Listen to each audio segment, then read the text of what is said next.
Hey guys, tonight we dive into a story soaked in heat, not summer heat, not even emotional heat. No, this is the quiet heat of betrayal slowly boiling beneath the skin, the kind that simmers until something snaps. You're standing by the kitchen window, scrolling through texts with a thumb that's gotten used to waiting. Outside, the wind plays with the leaves like it doesn't know your heart is breaking.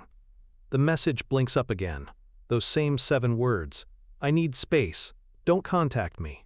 You sit with that. You reread it. You obey it. Because you're the respectful one. The level-headed one. The one who doesn't blow up over a vague statement wrapped in gentle cruelty. So, before you get comfortable, take a moment to like the video and subscribe, but only if you genuinely enjoy what I do here. And hey, while you're at it, drop your location and what time it is where you are. Some of us are nursing heartbreaks at 2 a.m. Others are just here for the drama and the deep voice. Now, dim the lights, maybe turn on a fan for that soft background hum, and let's ease into tonight's journey together. You keep your distance. You don't text. You don't show up. You even stay away from her Instagram. Well, almost. Ancient Greeks used to believe silence was a sacred act of devotion. Historians still argue whether they truly practiced it, or if it was just a myth they told to make heartbreak look noble. But you try. Until a friend casually says, "Hey, didn't she say she was taking time alone? Weird that she's on a yacht with Chad." That's not a joke. His name is actually Chad, and her bikini post is public. You blink, then blink again. There's the unmistakable curve of her smile, the clink of 2 glasses mid-toast, the unmistakable hand on her hip. That's Chad's. You zoom in like you're some low-budget private investigator, hoping it's not him.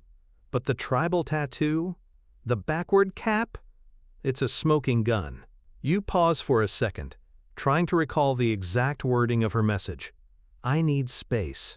Not, I need time to get drunk with my ex in Cabo. Not, I need to make out on a jet ski for Instagram clout. In medieval Europe, they used to throw cheating lovers into stocks, public punishment with a side of rotten cabbage. These days, they just go viral for a few days, then land a sponsorship deal. Historians still argue whether emotional betrayal was treated more seriously back then, or whether everyone just quietly suffered through arranged marriages with clenched jaws and suppressed dreams. So what do you do now? Do you rage, throw your phone, eat an entire sleeve of Oreos and pretend you're above it? No, you sit back and think. Slowly, calculatingly. Because you remember something she's probably forgotten. Something small, quiet, and, let's face it, incredibly inconvenient for her. The car, the one she drives to brunch. The one she left parked in your spot before gallivanting off with Chad. The one titled, registered, and insured under one name only. Yours. It doesn't hit you all at once. It creeps in like cold air through a cracked window. You get up, stretch, and smile, the smallest, most dangerous smile a man can make. She asked for space? You're about to give her a driveway full of it. You step into your sneakers like a man heading to war. But instead of armor, you grab your laptop. Instead of a sword, you carry legal documentation. Because this isn't about revenge. Not really. It's about boundaries. And clarity. And maybe a little bit of poetic justice, served up with a side of DMV paperwork. Outside, the air has that post-rain crispness, like nature itself just wiped the slate clean. You take one look at the car, her car, but not really hers, and shake your head. It's still sitting in your spot like it pays rent. You almost feel bad for it. Almost. Ancient Roman law had a saying, possession is 9/10 of ownership. Not legally binding these days, but fun to think about while you Google how to sell a car that's in your name. Historians still argue whether Roman property disputes were actually resolved in court, or if most of them were settled with wine and well-placed bribes. Turns out, selling a car that's legally yours is easier than buying concert tickets for Taylor Swift. No need to forge anything. no drama. Just a few signatures, a quick trip to the title office, and suddenly you're shaking hands with a guy named Marvin who owns a used car lot 3 blocks from your place. Marvin doesn't ask questions. Marvin sees an opportunity, and Marvin walks away grinning. You do too. When the keys leave your hand, it's like shedding a coat you didn't know was weighing you down. She wanted freedom, right? Space? Well, now she's got one less thing tethering her here. You walk back home, light on your feet. The car is gone. The title is gone. And soon, something else will be gone too, her house key, but that's tomorrow's task. The front door creaks just slightly as you step inside, like it knows you're about to change something. Permanently, you slide the deadbolt closed behind you and pull open the kitchen drawer. The one where the spare keys jangle with all the innocent charm of loose change. You set them out on the counter like suspects in a lineup. One's hers, the one with the little pink flamingo charm she got in Florida. The others, extras, harmless, yours. You take hers off the ring with all the delicacy of a surgeon, then toss it into the junk drawer like a crumpled receipt. Locksmiths in ancient Japan used to be considered artists. Their work so precise, it was said they could craft a key that opened only one specific door in the world. Historians still argue whether this was poetic exaggeration or literal craftsmanship lost to time. Either way, the guy you call isn't exactly a poet. He's more of a cash-only, no questions kind of locksmith. He shows up wearing Crocs and eating sunflower seeds. You don't judge. He replaces the locks in under 15 minutes, while humming something that might be Taylor Swift or might be the national anthem. Hard to tell. When he finishes, you hand him a tip and lock the door behind him. Your door now, no question. You stand there for a second, just breathing in the newness of it all. No more late night creeping in, no more toothbrush in the bathroom cup that isn't yours, no more open door policy. Funny how quiet the house is. Not empty, just peaceful. Like it finally belongs to itself again. And you belong to no one, which in this moment feels a lot like winning. The silence stretches long into the evening, the kind that buzzes at the edges of your ears. You sit on the couch, scrolling through social media half-heartedly until the algorithm delivers the punchline, a photo of her, poolside, cocktail in hand. Guess who's grinning next to her? Yep, the ex. The human cargo short himself, like a clearance rack version of someone you used to be jealous of. Your finger hovers over the screen. No reaction, no message, no emoji. You just let the image simmer in your chest like bad chili. And yet, strangely, it doesn't boil over. Instead, it clarifies things. Like that moment in The Wizard of Oz when the curtain gets yanked back and you see the great and powerful Oz is just a guy pulling levers. Historians still argue whether L. Frank Baum meant that scene as a metaphor for religion, politics, or just Midwest theater kids being overdramatic. You toss the phone aside. Not dramatically, more like it's a potato that just told a bad joke. Her space is clearly more populated than she let on. Meanwhile, your space? Calm, air-conditioned, and finally free of high-pitched sighs about her coworkers named Chad. Funny thing, back in 1876, Alexander Graham Bell made the first phone call. "Mr. Watson, come here. I want to see you." Imagine the disappointment if Mr. Watson had been too busy posting brunch selfies with his ex. Progress, huh? You pad into the kitchen for a drink, barefoot on the cool tile. Something easy. Something yours. You clink ice into a glass like you're starting a ritual. Because this evening isn't a breakdown. It's a reboot. You're not spiraling. You're just reorganizing. Digitally, emotionally, spiritually, and logistically. And tomorrow, you'll make one more small adjustment. Just a tiny little update to the parking permit. It's early when you head to the DMV, and by early, I mean you beat the angry mob of retirees who treat line cutting like a federal offense. You sit with your paperwork, your coffee in a travel mug, and that little spark of mischief glowing low in your chest like embers under a campfire. Because here's the thing. Her car? Registered in your name. Bought it during that "we're practically married anyway" phase, a phase that aged like milk in a sauna. The title's clean. No liens, no cosigner. Just you, a pen, and a DMV employee who looks like she hasn't blinked since 2009. You transfer ownership, sell it to a dealership down the road, and pocket the check. Simple. Legal. Impeccably timed. Historians still argue whether Cleopatra poisoned her rivals with pure strategy or just had really persuasive eyeliner. Either way, sometimes the best moves are quiet. Back home, the driveway looks oddly spacious without that dented sedan sitting crooked like it was too tired to park straight. You sweep the spot just because.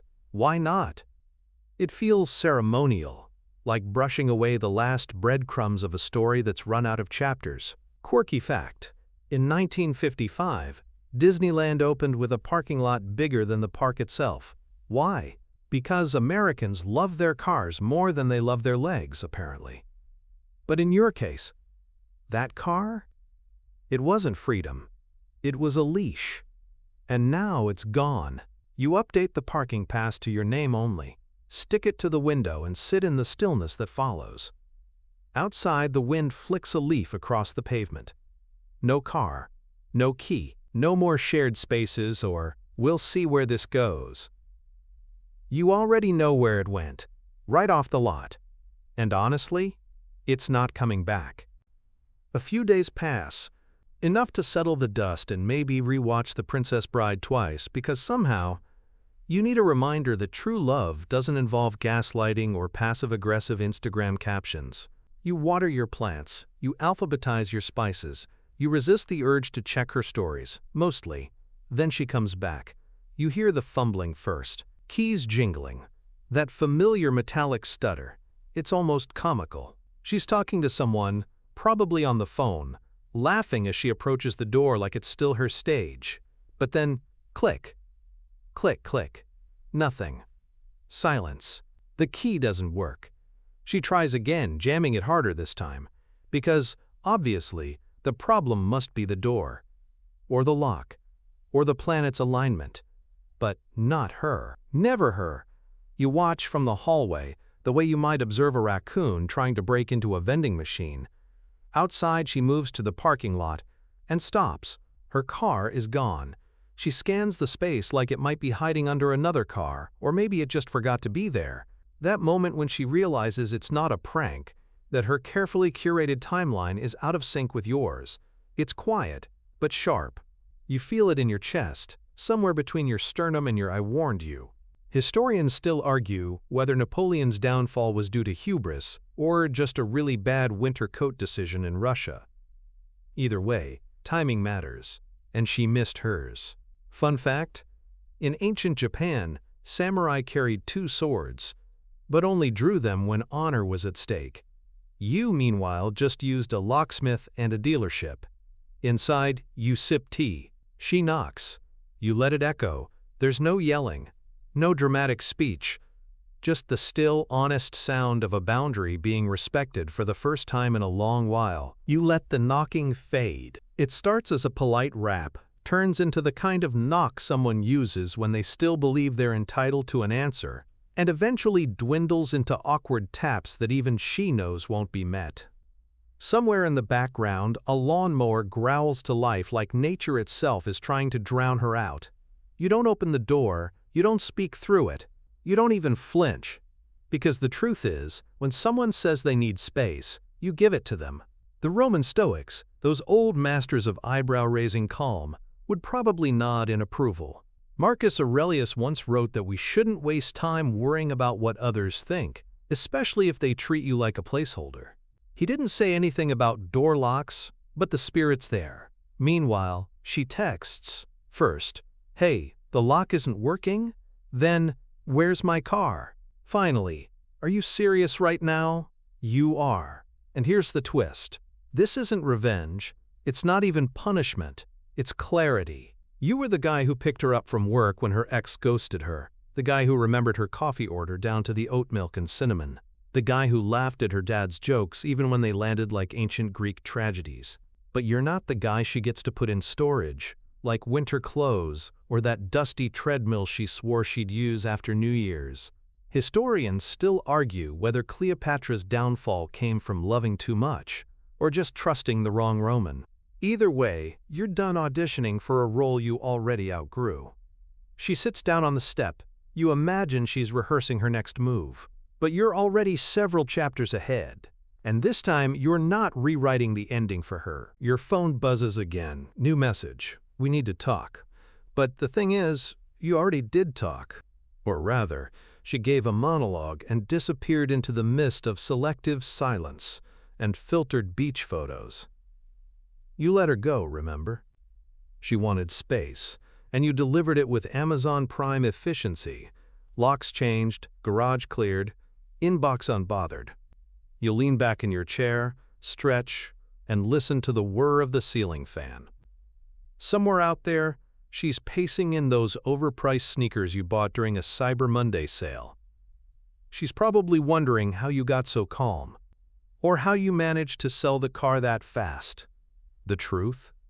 Craigslist and karma move quicker when your conscience is clear. The ancient Babylonians believed eclipses were omens. If the moon vanished behind a shadow, kings would go into hiding. You're not a king, but something in you definitely eclipsed. You stopped waiting for apologies dressed as explanations. Stopped hoping for someone to value you just because you were always there. And while she was away pretending love had a snooze button, you learned to sleep just fine alone. She tries calling this time. You watch the screen light up. Her name still saved under that old emoji combo you'd picked when things were cute and uncomplicated. You let it ring. Historians still argue whether Napoleon was truly in love with Josephine, or just obsessed with the version of her he built in his head. Either way, they both ended up heartbroken. You're not doing that. You're not begging to be picked again. You silence the phone, pour a glass of water, and return to your couch, a throne of reclaimed peace. And outside, she's still trying to open a door that no longer belongs to her. You don't check the time, but somehow it drags on. The day feels like a forgotten song you once sang with confidence, only to realize the lyrics didn't quite match the melody anymore. She's still there, you can tell, at least by the steady thrum of her heartbeats that echo through the walls. You can almost hear her muttering, trying to make sense of something that doesn't need fixing. It's like watching a magician try to pull a rabbit out of an empty hat. No tricks left. You let the silence stretch longer. Then, the knock comes again. It's softer this time. More tentative. Almost like she's finally caught on, realizing the game's been over for hours. She doesn't demand anymore. She simply waits. You get up from the couch, head for the window. You peek outside just to see her standing by her empty parking space, hands on her hips, looking like someone who finally discovered that not all rules can be bent to their liking. It's a humbling sight, really. Her face is flushed, the expression half worried, half defiant, as if expecting the universe to bend for her. In that moment, it strikes you, she never truly believed there would be consequences. Not really, she thought you'd just let it slide. After all, who wouldn't let it slide? You've always been the nice guy, the one who forgave all the little forgettable things. But not anymore. There's no forgiving an insult to your peace, no forgiving the erosion of trust. Historians still argue whether Genghis Khan's conquests were driven more by ambition or revenge. Some say it was just his nature, dominant, unyielding. You're not Genghis, but you've learned that sometimes walking away can feel just as powerful as any battle. The knock comes again, but you don't rush to answer. Instead, you wait. The evening stretches into a cool, unhurried quiet.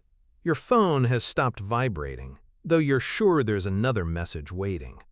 But it's no longer your problem. You're not going to do what she expects, what she assumes. There's no emotional, knee-jerk reaction left in you to give. You've been preparing for this, figuring out exactly how to navigate this awkward, murky space between knowing you were right and not wanting to gloat about it. Outside, her car is still gone, her parking spot empty and silent. You imagine her walking away now, shoulders drooping a bit more than they did when she first arrived, maybe even glancing at the space where she once parked, her territory, her place, reduced to a mere outline in the pavement. You keep sitting there, watching her disappear into the distance. In your mind, you think of all the ways you could have handled this differently. You could have texted back, could have offered her some kind of explanation, tried to bring some semblance of closure.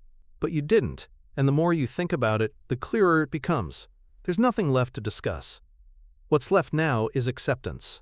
Acceptance that people change, and so do relationships. Acceptance that love can fade, even when the other person is still physically there. The Greek philosopher Heraclitus said, "You can't step into the same river twice." It's true. Things change. You change. She changes. And now, she's faced with the consequences of treating you like an option. Historians still argue whether the fall of the Berlin Wall was a result of internal pressure or external forces. But what everyone agrees on is that once it cracked, it couldn't be put back together. Just like your relationship, there was no getting the pieces back once she pulled away. She's finally gone, and with her, the last thread of hope you held onto, however loosely. The night deepens around you, each second stretching the silence longer. The sky outside darkens to a velvet black, and you feel that familiar sense of detachment creeping in. You didn't expect the weight to lift so quickly, but here you are, peacefully alone, in a way you haven't been for months. It's almost like a new kind of breathing, one that you didn't know you were suffocating from until now. You glance at the door, knowing she won't knock again. She's made her move, and now she'll have to live with it. You wonder where she is, whether she's caught up in her social media posts or still trying to make sense of the mess she left behind. But it doesn't matter anymore. What's done is done. In a way, this is the most honest you've felt in ages.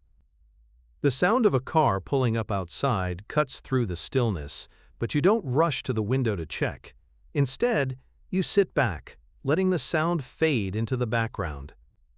For once, you've stopped anticipating her arrival, stopped expecting apologies or explanations.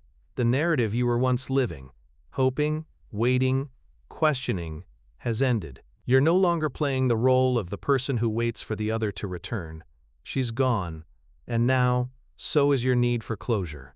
Historians still argue whether the Industrial Revolution was ultimately more liberating or limiting.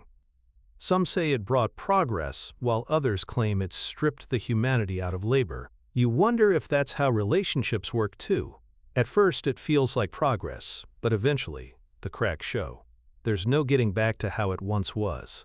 It's a different machine now, built on a foundation that no longer supports what you thought it did. Outside, the car that parked earlier belongs to someone else. You didn't expect anything less. The stillness is a gift, almost like a secret you've uncovered and decided to keep for yourself. It's a quiet kind of power, one that doesn't need to be explained, and certainly doesn't need validation. You've reclaimed your space, literally and figuratively, and now the world feels a bit more like your own again. It's not revenge, not really. More like self-preservation, a way of resetting what was once thrown off balance. You take a slow breath, letting the calm settle deeper into your bones. The house feels different now, emptier perhaps, but also clearer.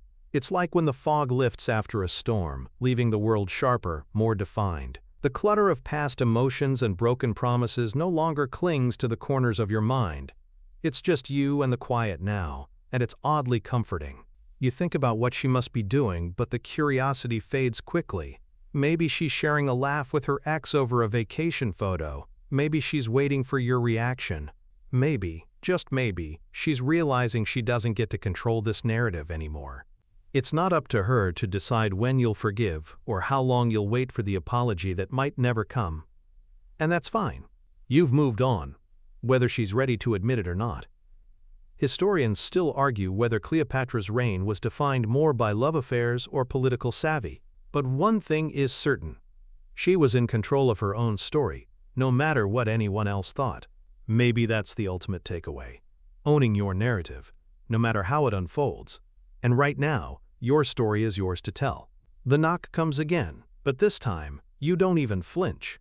You're done waiting. You're done being a part of someone else's confusion. The knock at the door sounds almost comical now. So soft, so familiar, yet so utterly irrelevant. You don't have to rush to answer it anymore. You don't need to unlock the door and invite her back into your life.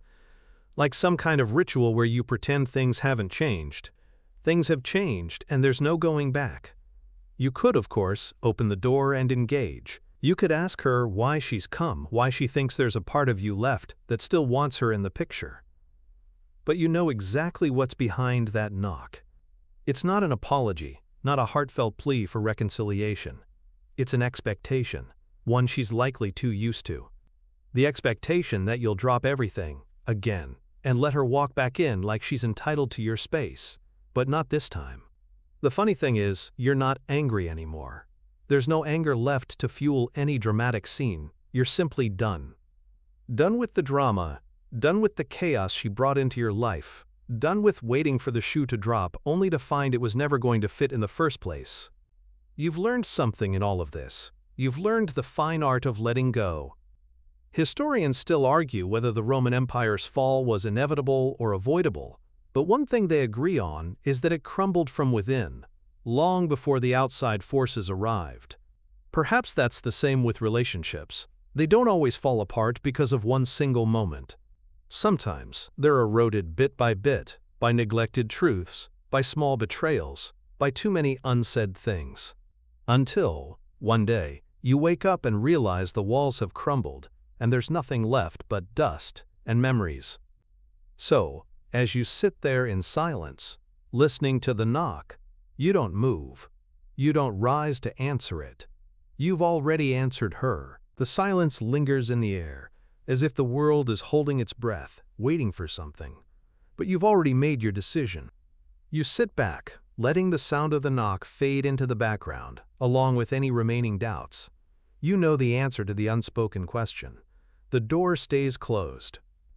The room around you feels smaller now, not in a suffocating way, but in the way that a small space can feel comforting once you've decided to fill it with what truly belongs there.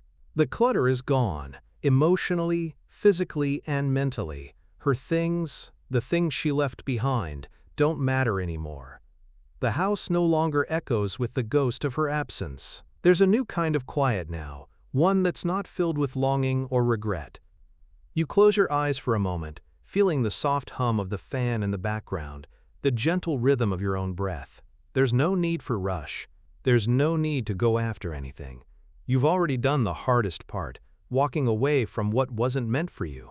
And now, in this stillness, you're left with only what remains: peace. Historians still argue whether the fall of Troy was caused by a single arrow or 1,000 small mistakes. But one thing is clear: the city didn't collapse overnight. It was a slow, steady unraveling. Just like this. You didn't wake up one day to find the door locked and the car gone. No, it was all a series of decisions, small steps, almost imperceptible at the time, that led you to this moment, to this quiet peace. You finally stand up, your feet finding their way across the room as if this is the first time they've truly known where they belong. You walk to the window, glancing outside one last time before turning your back on what was. And as you do, you smile softly to yourself. You've stepped into a new chapter. Now, the world is yours to navigate, without hesitation. The final silence drapes over you like a soft, weighted blanket. It's not uncomfortable. In fact, it's almost soothing. The hum of the fan, the quiet tick of the clock, the steady rise and fall of your chest. Everything blends into a gentle lullaby, an invitation to rest. The kind of rest that comes, not from escape, but from acceptance. You're not looking back anymore. And that's the beauty of it. There's nothing left to hold on to. The past is just that, the past. The present is all that remains, and it's exactly where you're meant to be. You take a moment, letting your eyes close, not because you're tired, but because it feels like the most natural thing in the world to do. And in that stillness you find peace, true peace, the kind that doesn't need any explanation, any justification. The kind that simply is, you know that when you wake up, you'll feel lighter, freer, ready for whatever comes next. But for now, you're safe in this space, and that's all that matters. Now, as the day slips into the night, and your thoughts fade like the last traces of a dream, you let go of everything. You let go of the weight, the doubts, the questions. It's just you, the quiet, and a world full of possibilities.